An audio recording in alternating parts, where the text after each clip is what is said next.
আসসালামু আলাইকুম। হাসনাত আব্দুল্লাহ কি বলতেছে শুনেন। দেবিদ্বারে এই মুহূর্ত থেকে চাঁদার কবরস্থ ঘোষণা করা হলো।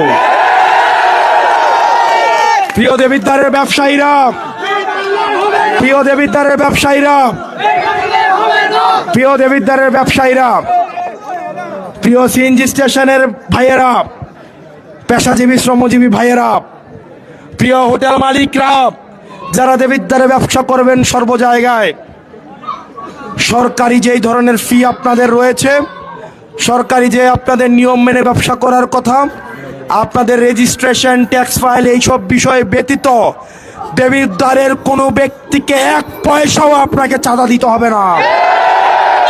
যদি কেউ চাঁদার জন্য আসে তাকে বেঁধে রেখে আপনারা পুলিশকে খবর দিবেন। দেবিদ্বারের আইন শৃঙ্খলা বাহিনীকে এই মুহূর্ত থেকে আমি সচেষ্ট করে দিয়ে যাচ্ছি, দেবিদ্বারে যারা চাকরি করতে আসবে তাদেরকে এটা মেনেই চাকরি করতে আসতে হবে। সরকারের যেই বেতন ভাতা, সরকারের যেই সুবিধা আপনাদেরকে দেওয়া হয়, আপনারা